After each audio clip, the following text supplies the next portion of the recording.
Buenos días a todos y todas.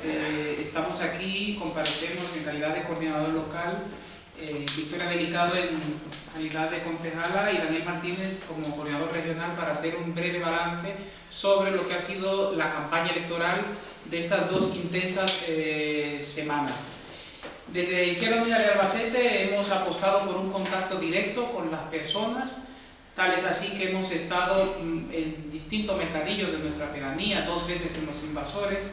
Hemos instalado un total de casi 50 mesas informativas en los barrios, pedanías, en la UNED, Universidad de Castilla-La Mancha.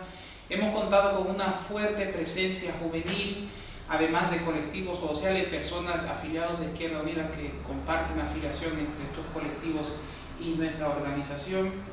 Y yo también quiero llamar la atención sobre un dato muy importante. Hemos percibido cierto desánimo en la gente, sobre todo a la hora de ir a votar. Nosotros con nuestro contacto directo lo que hemos tratado de contrarrestar ese mensaje y llamándole la atención poderosamente de que si se abstiene, si no vota, ganarán los de siempre. Ese bipartidismo que confluye en 7 de cada 10 decisiones que se adoptan en el Parlamento Europeo, e indicándoles que este Parlamento es una realidad muy cercana, que toca muy de lleno a los municipios, que toca muy de lleno a las políticas sociales, la política monetaria, la economía y muchos otros factores que les afectan. No me voy a explayar mucho más, pero sí hacer énfasis en un dato central. Tuvimos el acto de cierre de campaña el pasado miércoles, que tuvo la presencia de Gaspar, nuestro candidato Tacio Oliver, y de Daniel Martínez. Y hay un dato que yo quiero centrarme en él. Vimos mucha gente nueva, mucha gente que no habíamos visto por los predios de Izquierda Unida de Albacete, no solamente aquí en la capital, sino en la provincia, y que desde luego es un dato alentador. Es un hecho que debe llamarnos a la reflexión, y yo creo que con esta campaña modesta pero intensa en lo que tiene que ver con los objetivos, hemos llamado la atención de las personas y queremos cosechar unos resultados exponenciales en la próxima cita. Llamar a la participación de las personas a votar, que desde luego sé que Daniel o Victoria van a reincidir en este llamamiento, pero desde luego reforzar la participación y llamar a todos y todas a que se animen y que este domingo apoyen la izquierda plural, pero sobre todo apoyen un cambio en la Unión Europea. Y sin más, pues paso la palabra a Victoria. Sí, pues buenos días. Yo quería referirme fundamentalmente a una denuncia de las medidas electoralistas que ha hecho públicas, creo que en el día de ayer, el Partido Popular. En concreto, la relativa a la eliminación del pago durante las tardes del mes de agosto de la zona azul, que es una cosa de poquísima trascendencia para las economías, pero que estéticamente pues han elegido el momento previo al cierre de campaña para anunciarlo, ¿no? Y desde luego me parece una medida absolutamente electoralista, cuando no están abordando lo que les venimos demandando, y es el auténtico plan de movilidad que tiene que haber, que tiene que hacerse, que tiene que ponerse en marcha y que debería consensuarse, como ya han prometido y no cumplen desde hace varios meses, ¿no? Y en ese plan de movilidad nosotros tenemos muchas demandas, algunas de ellas relacionadas también con que se elimine parcialmente los pagos de zona azul en determinadas zonas, en determinados periodos, entre otras medidas. Pero bueno, el Partido Popular pues tiene este buen gusto, ¿no?, de aprovechar el momento y los medios pues para hacer una medida que es más estética que realmente de calado. Y la otra medida que también han anunciado en el día de ayer son, por fin, el visto bueno que les ha dado el Ministerio de Hacienda para los 2 planes de empleo, el Dicualba Empleo y las medidas especiales para el empleo 2014. Hay que decir que, además de elegir el momento también con unas connotaciones muy electoralistas y por tanto con un interés muy partidista, pues el obstáculo lo han tenido en su propia legislación, es decir, la reforma de la administración local, que deja sin competencias en empleo a los ayuntamientos o que dificulta, digamos, que lo que no son competencias propias pues se asuman, ha supuesto el obstáculo que ha paralizado durante 5 meses el que se puedan poner en marcha estas parciales, escasas e insuficientes medidas de fomento del empleo mediante estos 2 planes de empleo. Y esto es así, y esto está muy relacionado con lo que pasa en la Unión Europea y con lo que nos propone la Unión Europea y con lo que se nos ha impuesto en los últimos años de la Unión Europea, porque hay que recordar que la reforma de la administración local es también, digamos, una nueva vuelta de tuerca, una concreción de lo que son las políticas de ajuste, de recorte, que se plasman en la Ley de Sostenibilidad Financiera y que, en cierta medida, pues los ayuntamientos siempre han cumplido ese control del déficit, excepto algunos, como el de Madrid, gobernado por el Partido Popular, pero ahora se nos da una nueva vuelta de tuerca, se impide que los ayuntamientos se puedan, incluso aunque tengan las arcas saneadas, asumir otras competencias y, en este caso, pues la necesidad de fomentar el empleo, que debería de ser pues una prioridad de todas las administraciones públicas, no hemos visto más que obstáculos, aparte de la falta de voluntad política del Partido Popular. Pero, bueno, tragándose sus propios problemas, sus propios obstáculos, sus propias contradicciones, pues van y lo anuncian en el día de ayer. Y hay que decir que además el Partido Popular está haciendo un uso electoralista de muchas cosas, de su acción de gobierno en su conjunto, ¿no? Ya hay que recordar que empezaron en Albacete.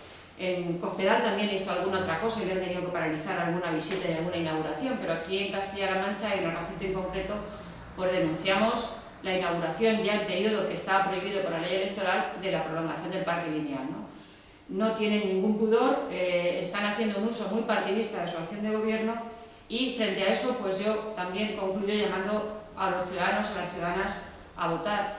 Es trascendente lo que pasa en la Unión Europea, tiene repercusiones tan importantes como si vamos a tener posibilidades, por ejemplo, de establecer planes de desarrollo, planes de empleo juvenil. Los propios planes de empleo en algunos casos tienen financiación europea, pero sobre todo nos están marcando por dónde tiene que ir la política, por dónde tiene que ir la economía, qué recortes se pueden hacer, qué servicios públicos se están poniendo en el mercado privado, y eso a la ciudadanía le importa. Hay que transformar el descontento en un voto crítico, y quien mejor puede aglutinar una fuerza alternativa es Izquierda Unida, y en este sentido el desánimo, la gente que está desanimada, hay que transformarlo en rebeldía y en ese voto crítico a Izquierda Unida, a la izquierda plural. Y nada más. Bueno, pues como estamos efectivamente ya en el último día de campaña, sí que toca hacer, aunque fuera un breve balance de lo que ha sido esta campaña. La campaña de Izquierda Unida se ha caracterizado por ser una campaña de calle, de hablar mucho con la gente, de hacer muchos actos y visitar muchos pueblos. En Castilla-La Mancha han sido cientos de pueblos los que hemos visitado, y se ha caracterizado frente a las campañas del PP y del PSOE por hablar de las propuestas, de los problemas que tienen los ciudadanos y de las propuestas que tiene Izquierda Unida, de su programa. Hemos presentado 178 medidas concretas para solucionar, atajar y dar alternativa a los problemas que tienen los ciudadanos. Por eso hemos hablado de empleo, hemos hablado de vivienda, hemos hablado de derechos sociales, hemos hablado de servicios públicos como la educación y la sanidad, hemos hablado de políticas ambientales, de ecología, por tanto, hemos hablado de cómo tenemos que frenar la corrupción y el fraude fiscal para crear empleo y para crear y conseguir una redistribución de la riqueza. Hemos hablado de los problemas de los ciudadanos y hemos hablado de las políticas y las propuestas que hay que hacer a nivel europeo para cambiar la dinámica actual, para cambiar las políticas actuales. Cosa que desde luego no han hecho el PP y el PSOE, que han estado enzarzados en el y tú más, y nos han demostrado que lo que estamos sufriendo hoy en Europa y también en nuestro país, lo que estamos sufriendo la mayoría social, son las dos herencias de los dos partidos que nos han recortado en los últimos años en todo en este país. Es la herencia de los dos recortadores. El 25 de mayo, por tanto, lo que hay que conseguir es recortar de una vez por todas a los recortadores. Izquierda Unida es la alternativa al bipartidismo, a quien nos ha gobernado en los últimos años y a quien gobierna en Europa. Izquierda Unida es la alternativa para derribar el muro del bipartidismo, para derribar el muro del dinero y de los mercados a nivel europeo, para hacer políticas que piensen y que se centren en las personas y no en las cuentas de resultados de las grandes empresas multinacionales. Defendemos el voto a Izquierda Unida, creemos que es el voto que hay que echar, podríamos decir, el 25 de mayo, porque es el voto también de la esperanza, es el voto del cambio que va a empezar a llegar el 25 de mayo, del cambio a las políticas actuales. Es el voto también de la ilusión, de una salida social a la crisis, y no de la resignación o de asumir que hay que votar entre lo malo o lo peor que representa el bipartidismo. Por tanto, el 25 de mayo hay que llenar las urnas de movilización, de alternativa a las políticas actuales, de rebeldía, y transformar todo ello, por supuesto, en políticas alternativas en el próximo Parlamento Europeo y en las próximas instituciones. Y por último, decir también que apostar por Izquierda Unida el 25 de mayo es apostar por la solidaridad, por la justicia, por el compromiso, por la honestidad, la firmeza y la coherencia. Y es apostar porque se van a hacer las políticas alternativas que se llevan en el programa y se va a hacer lo que se dice en las elecciones, no cosas totalmente diferentes como nos tienen acostumbrados, otros partidos políticos. Vale. Intento ser breves y si tienes alguna pregunta. Sí, mira. Lo que sí que estamos viendo, las expectativas de los partidos, sobre todo de izquierdas, es que estas elecciones del 25 de mayo van a ser como una previa de lo que puede pasar de cada año que vienen las municipales y autonómicas. Imagino que eso es lo que estáis esperando, ¿no? Ese cambio para que se refleje el año que viene. Sí, sí.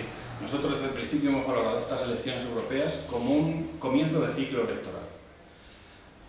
Es verdad que la gente sabe distinguir perfectamente entre unas elecciones europeas, unas elecciones municipales, incluso autonómicas o generales. Y además el comportamiento no es el mismo en cada una de esas elecciones, pero se abre un ciclo político y el cambio que se va a empezar a producir en estas elecciones, la caída del bipartidismo, de la confianza de los ciudadanos en el bipartidismo, es un cambio que se va a iniciar y que después nosotros estamos convencidos que se va a consolidar y va a ser mucho mayor incluso en las próximas elecciones, sobre todo autonómicas y generales. Y aunque sean diferentes y distintas, las elecciones europeas van a marcar una tendencia, van a marcar una inercia que nosotros creemos que además esa inercia se va a marcar porque la gente está en la dinámica de ver al bipartidismo como uno de los problemas que tenemos en estos momentos, como una de las garantías de que siempre ganen los mismos y en los retrocesos los paguen los trabajadores y trabajadoras. Por tanto, una buena inercia seguro que va a haber de cambio en estas elecciones para las próximas. ¿Va a perjudicar a la Izquierda Unida ese voto de izquierdas que se podría ir previsiblemente a partidos minoritarios de nueva creación, como puede ser Podemos, como puede ser también Primavera Europea, que es una coalición entre ECO, Por un Mundo Más Justo y otros grupos más pequeños? Bueno, yo creo que estos grupos, incluso yo diría más, la base de izquierdas del Partido Socialista estamos, no sé si condenados, no sería la palabra adecuada, pero estamos llamados a la confluencia. La palabra adecuada sería llamados a la confluencia. Y por tanto, a mí no me preocupa ese posible voto a otras fuerzas alternativas. Al final lo que nosotros creemos es que la izquierda real tiene que empezar a condicionar y a gobernar, a condicionar políticas, a condicionar gobiernos y a tomar medidas desde esos gobiernos claramente alternativas. Medidas que vayan por la justicia social y los avances democráticos, no todo lo contrario como está ocurriendo en estos momentos. Y en ese sentido no me preocupa en absoluto que haya otras fuerzas políticas por la izquierda y yo creo que al final habrá confluencia porque además es obligada, o no obligada, pero es muy necesaria. Por tanto, y a partir de eso nosotros lo que sí estamos convencidos de que aunque pueda surgir alguna fuerza política, la confluencia de la izquierda alternativa real se tiene que hacer en torno a Izquierda Unida. Somos, y más que en torno a Izquierda Unida, incluso diría más a la izquierda plural, que es nuestra candidatura, con 12 organizaciones y partidos políticos, con independientes, con movimientos, gente de los movimientos sociales, movimientos sindical, pues tiene que confluir en torno a la izquierda plural cualquier alternativa de izquierdas que quiera confrontar con el bipartidismo. Y en ese sentido estamos tranquilos, porque además desde Izquierda Unida somos la única fuerza política, y eso da igual que hablemos de partidos alternativos o más grandes o más pequeños, somos la única fuerza política que ha estado en la movilización con los trabajadores y trabajadoras, en las huelgas generales, contra los desahucios de las familias. Hemos estado en las mareas defendiendo los servicios públicos, ya sea servicios sociales, sanidad o educación. Hemos estado contra la corrupción, hemos puesto 2 querellas contra Bárcenas y contra el Consejo de Administración de Bankia.